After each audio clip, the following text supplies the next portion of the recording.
up and no one else's is. So, Nick, if you want to kick us off. Hands up, everyone. Jürgen, you said before the match that you would not treat this as a friendly, just a pre-season warm-up. How significant do you think the result is in Arsenal winning this trophy? How significant what? How significant was the result in Arsenal winning the trophy, even though some people would say it's more of a pre-season warm-up match? I cannot answer the question for Arsenal, to be honest. I hope you ask me that. So we were here to win the game. I hope that was obvious. And we didn't win the game. We didn't lose the game, but we lost the competition, obviously, because of penalty shoot and because we conceded a goal from Aubameyang didn't use our chances, and that's then your game is open. Scored late, which is not a problem, but could have scored earlier. That would have helped, and had the game then in the right direction, I would say. But then the time was not enough, and so that's how it is. So, but what it means for Arsenal, I have no idea. So, were you overall pleased with what you saw from your players, or how do you feel? With parts of the game, I was obviously pleased because I know in which situation we are, what we did in training, and all the stuff, what I expected today. From a physical point of view, from a tactical point of view, and for the game we had to play today here against a defensive block, the 5-4-1, you need to have 100% fresh legs. Decision making needs to be on top, and so we were not the freshest legs, but it was fresher than 3-4 days ago. And that's all normal. So we have another 2 weeks to prepare the next season. But when you then concede the goal we conceded, then of course that doesn't help at all. And so we had to get control back of the game, I would say. We had that in the second half with the constant threat, obviously, with the counterattacks and all these things. And Arsenal had a good build-up. They didn't really create chances with that. So at any point on the pitch, we won the ball then, but we had to work hard for that, and that's how it is. And then, but we had our 2-3 big moments, which we didn't finish off. That's decides games. We know that, and so that's the reason for the result. Cheers. Thanks for your time. Thank you, Nick. Thank you. Anyone else with a question? A short press conference if people haven't got anything to ask. Thank you. Okay. Oh, there we go. Paul Joyce. Paul. Yeah, again, could I ask you about the 5 substitutes rule that's going to be debated next week? Are you in favour of that? Yes. I know the discussion will then go again. It's an advantage for the bigger clubs. Look, I don't discuss it from that point of view. I don't want to have an advantage in the competition or whatever. It's about it will be we have 38 Premier League games in a 4 week shorter season. That says it all. And all the other competitions will be pretty much the same as far as I know. And that means just that these things would help. But I can imagine that that other teams see it differently. So, but it's never because having an advantage. I saw it last year as well. When we played the last 9 games of the season, I thought, oh, good, City brings 5 players, not bad. But it's all about how can we get through this season, and not who gets a little advantage here, a little advantage there. It's really how can we get through the season. I think for getting in a good way through the season, for the sake of the football players and the performance levels, I think it would make sense, but I don't make the decision. Okay, we've got Dom King followed by John Cross and Matt Dunn. So Dom King first, possible. Yeah, again, just wanted to talk to you about Taki and the goal that he scored.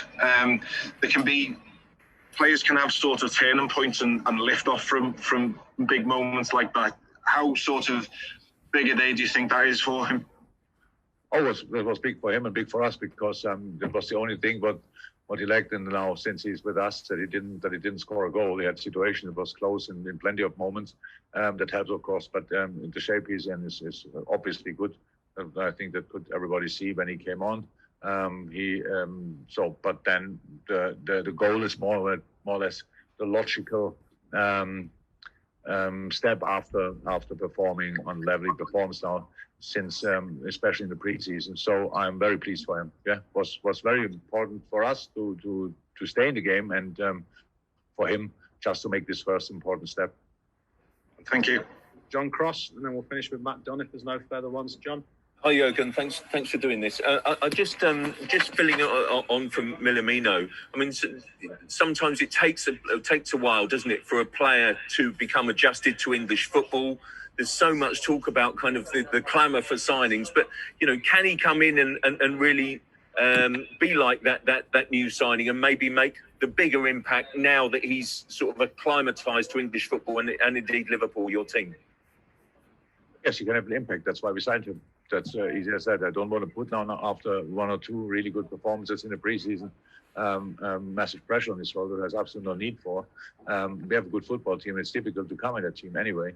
But he is a player which is really useful for us. Let me say it like this. It was not only the goal today. He's in between. He's in close, in small spaces. Really good. His first touch is exceptional. He's then in this decision making between the lines really quick. And that helps as well. So yes, he can be a real player for us. That was always clear.